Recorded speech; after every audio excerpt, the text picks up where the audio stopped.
Welcome to Go Vote Omaha, presented by the League of Women Voters of Greater Omaha. I'm Geri Simon, a League member and your host. Each week we talk about issues that are important for elections. We hope to inspire you to talk about those issues, and most important, when election time comes around, we want to help you be ready and willing to go vote. Today our topic is the Clean Power Plan and Nebraska, and we have two guests to help us sort out the issues behind the Clean Power Plan. We have Janese Molhoff, who's the Natural Resources Director for the League of Women Voters of Nebraska. And we also have Cynthia Tiedeman, who's the Water Study Committee Chair for the League of Women Voters of Nebraska. Welcome to both of you. Thank you. We're going to start off with telling our viewers a little bit about your backgrounds, and we'll start with Janese. I've been a member of the League of Women Voters of Greater Omaha for just over a year. And I joined the League because I really appreciate the philosophy that you have, that you deal with issues and not, or that we deal with issues and not with politics.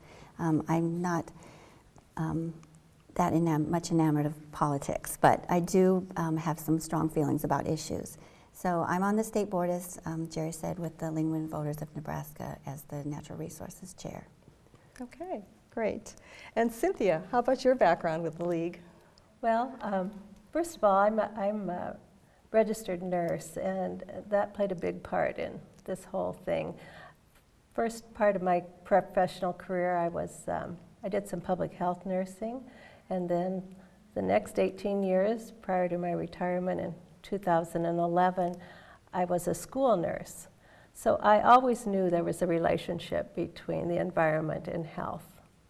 For example, I knew that coal pollution contributed to 4 out of the 5 major mortality causes in the United States.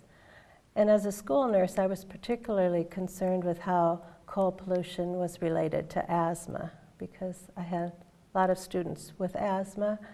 Also, asthma is the #1 health reason why students are absent from school. So I really took note when I saw the strong stand that the League took to protect natural resources and to prevent pollution. And so that's kind of what drew me to become involved with the local league. Okay. And Cynthia, do you want to tell us a little bit about the League's history of being involved with issues involving the environment and natural resources? Great history they have. And it began almost as the League began. The League of Women Voters officially started in 1920 in February, and it was in the 20s and 30s that the League was jumping into doing studies about flooding, erosion, the Tennessee Valley Authority, and they've just continued to do a lot of natural resources things up to the present time. They became really involved when the environmental movement began in the 70s, when the EPA, the Environmental Protection Agency, began under President Nixon. The EPA did a lot to counter smog in our big cities, and we're a product of not having smog in like Los Angeles or New York, like you might see in other big cities around the world. And so the League really supported the EPA's action there. And even now, the League identifies climate change as one of the major challenges of our generation. In 2012, the EPA developed the carbon standards. We'd never had carbon standards before, so when anyone said they were meeting the standards, any standard, that was because there weren't any standards. But the League supported that, and the League joined other groups and helped get more comments than the EPA had ever received. There were over 3 million comments to the EPA saying, yes, we want carbon standards. Okay. So that was quite an accomplishment. And then here locally, the League was involved with the Beyond Coal campaign. Do you want to talk just briefly, Cynthia, a little bit about how our involvement with that campaign, what that was all about. Okay. Well, you're probably picking up that my nursing background played a part. Among all the industrial sources of air pollution, none is a greater threat to health than the coal-fired power plants. And I knew that the true cost of coal in our Omaha area wasn't just our monthly OPPD bill. It was also our medical bills and our public health. And so that's what drew me to be involved with quite a number of diverse groups. We were kind of organized by the Sierra Club. Graham Jordison was the community organizer. And we had folks from Black Men United and the League of Women Voters. We had Malcolm X Center. We had Omaha Together, One Community, and the Interfaith Power and Light, the Nebraska Farmers, the Nebraska Wildlife. There were a number of concerned citizens, some community leaders, and we got together and strategized, and we all had to know that community action sometimes takes a long time. It took us years of meeting with staff members of OPPD and board members and going to the board meetings and testifying, doing some media events. But in the end, OPPD announced that they were going to retire the North Omaha coal plant. And they even said that that this was a great move forward for ratepayers. So that was a victory also. The coal plant is being phased out, and this year 3 of the stations will be shut down. Okay. And then by 2023, the other 2 stations will no longer burn coal. Okay. Okay, we're going to move to talking about the Federal Clean Power Plan, and Janese, you're going to talk about that, but I want to let our viewers know that before we went on the air, just hours before we went on the air, the Supreme Court came down with a decision which temporarily halts the application of the Clean Power Plan, and that case, 27 states had sued to stop the Clean Power Plan, the federal plan from the EPA, and the court will hear that case in June. But in the meantime, states have been going ahead and preparing to present their own plans, if they've chosen to how they were going to respond to the requirements of the plan. So Janese, why don't you tell us, what is the Clean Power Plan? Okay, well, the Clean Power Plan, as Cynthia said, was a response by the EPA to try to decrease the carbon emissions from coal-fired plants. And what the plan does is it makes the entire U.S. responsible for carbon emission decrease. So what carbon does is it builds a blanket around the Earth and holds the warm air in. And so that carbon dioxide layer brings changes in precipitation. It brings droughts and floods, and also the rising sea levels, extreme weather events.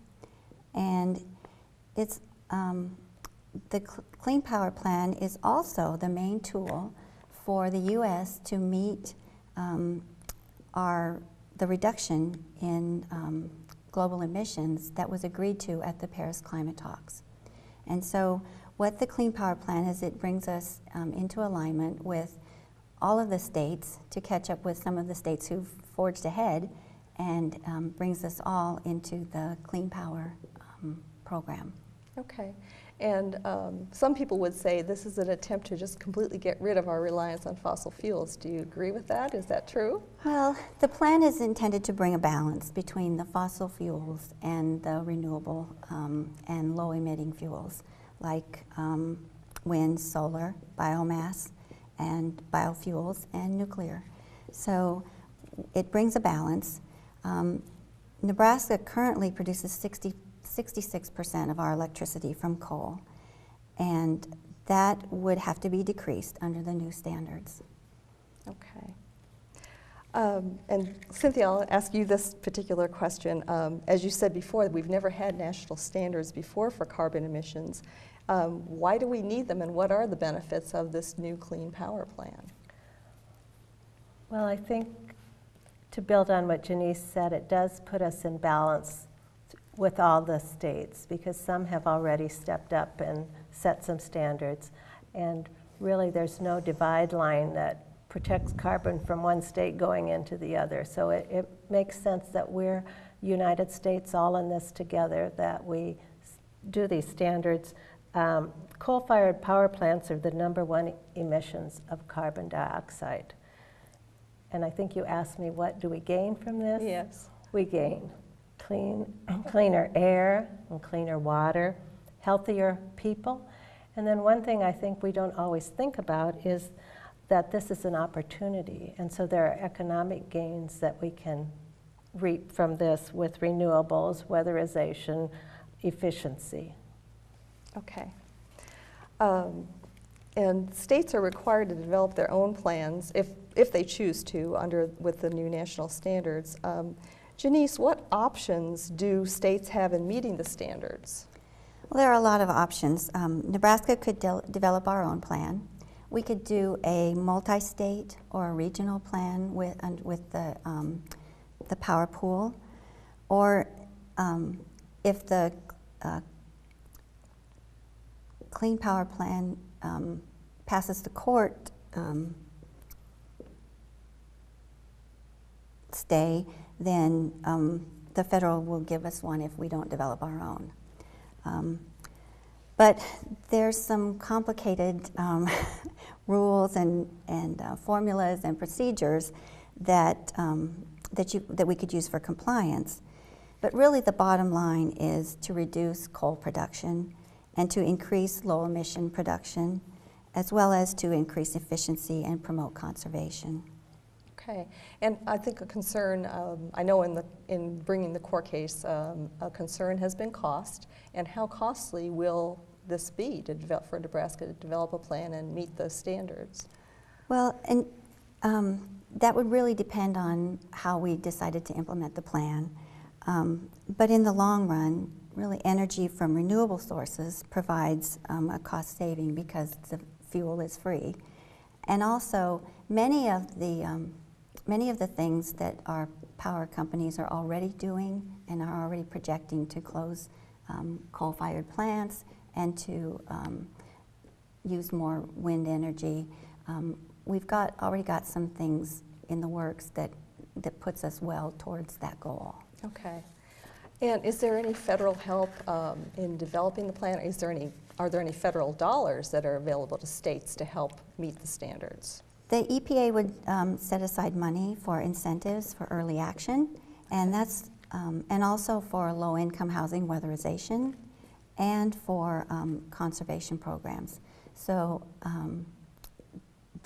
those incentives are available to help us to meet the standards, and those go into effect, or were to have gone into effect with as soon as we did the early submission of our plan.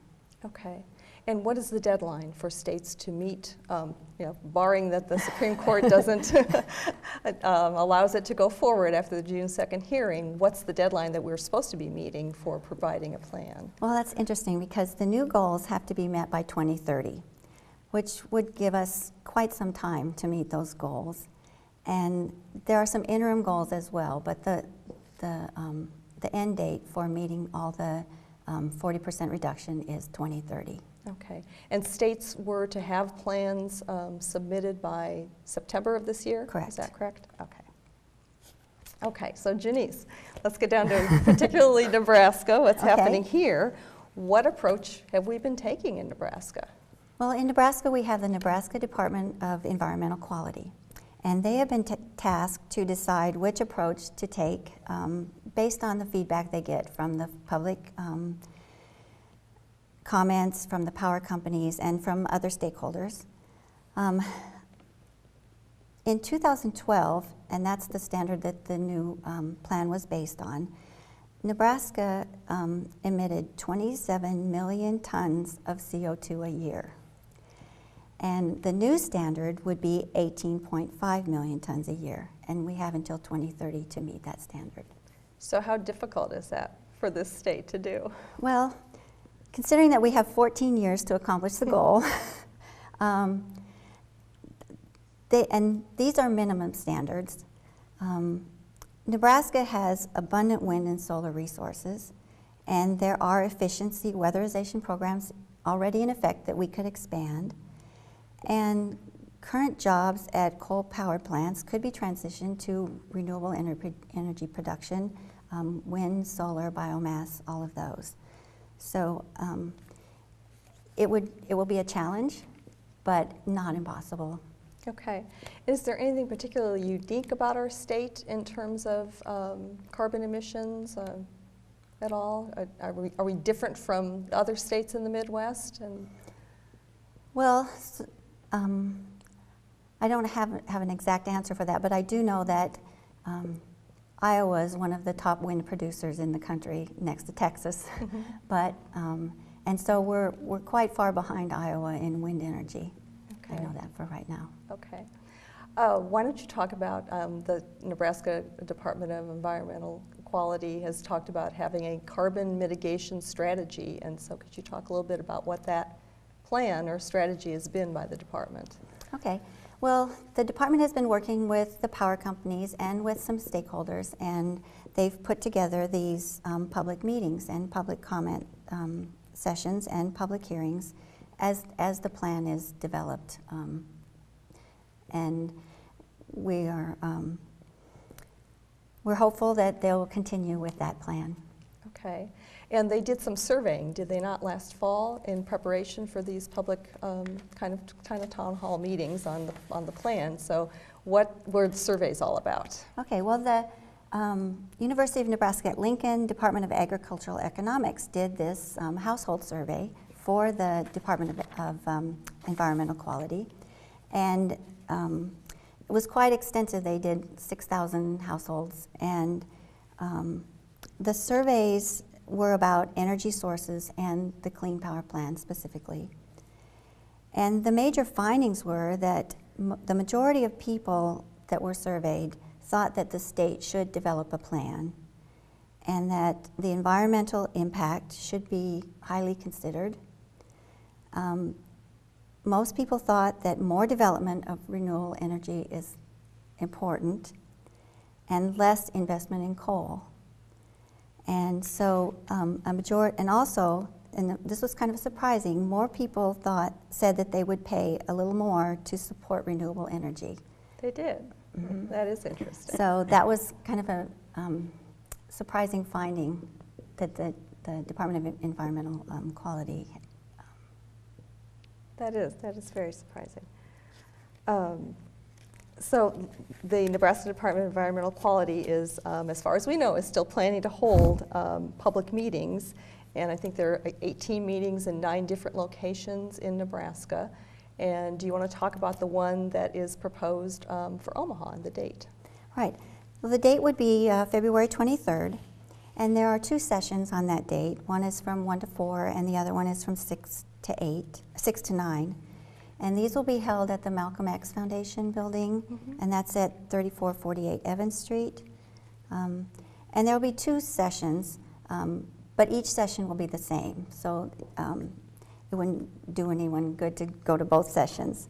The first portion of each session will be posters and an opportunity to ask questions of the Department of Environmental Quality staff. And then following that, there will be an opportunity for comments at the second portion, and that will be after the department gives a short presentation. And the comments will be recorded, and they will use those comments then to make their final decisions. Okay. Cynthia, why don't you tell us, if I'm a member of our viewing audience and I want to prepare to go to the public hearing, how should I prepare? What should I know? What should I do? What should I read? I think the main thing to do is just go to the meeting, and the major part of it is just walking through and reading the posters and getting information about the posters, and that would help you decide what's going on and how you might react to what they're putting on the posters. I think a big thing is then to go ahead and write a comment, Don't just show up and learn for yourself. Be sure that you add some comment to give support to the DEQ to have some action. Okay. One thing that might be helpful to our viewers is to know where OPPD, how it does provide its power. You mentioned the one coal-fired plant that's being phased out.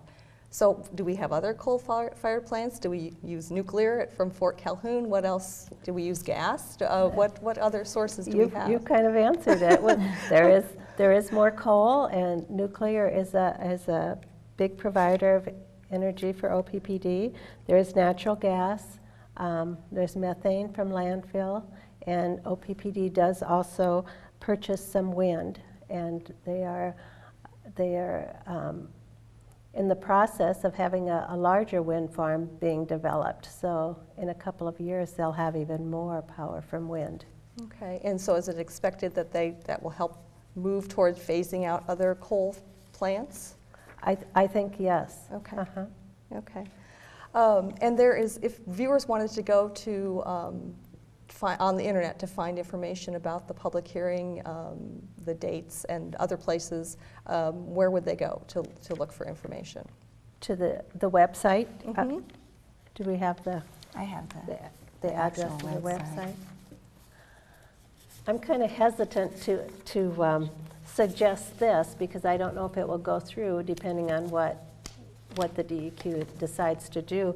But the League of Conservation Voters is planning to have a meeting on Thursday, February 17th at 5:30 at the UNO Community Engagement Center to teach people about the plan and to also even have time available for people to write their comments and their questions with input from the people there. So I think a lot depends on if we're going to be going ahead with these meetings or not. Okay. Janese, we have a little time left, and could you talk with us about what should Nebraskans want in our plan to address carbon mitigation? All right. Well, Nebraska's plan really needs to be a comprehensive strategy, and we need to promote Nebraska clean energy, energy efficiency, low-income weatherization, flexibility, and in-state trading, because we have some small power companies out there, some municipalities that have one plant and they have one source of electricity. So we need some mechanism for those small power companies to be able to trade with our other power companies for some of their clean energy credits. Okay. And so are we really supporting the public, though, talking about moving to things like wind and solar as alternatives? Right, absolutely. The most of the emissions in the state come from Gerald Gentleman and some of the other big power plants, and we could meet the intent of the Clean Power Plan by even cutting back or closing one of the units out at Gerald Gentleman, not even the whole plant, but one of the units at that plant. So, and then picking up, what happens is a lot of the time, Nebraskans don't need the energy that's produced at Gerald Gentleman, and we're selling that energy out of state. And so if we could just close down one of those units at one plant and develop more solar and wind and other types of renewable energies, we could meet the intent of the Clean Power Plan. Okay. And as we talked before, the states are supposed to have their plans in by September of 2016.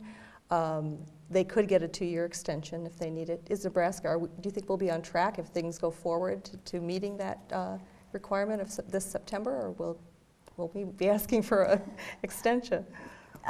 Nebraska intends to ask for an extension, even if they present an initial plan in September. They will ask for an extension for implementation. If the power plan stands, if the Clean Power Plan stands in the court system,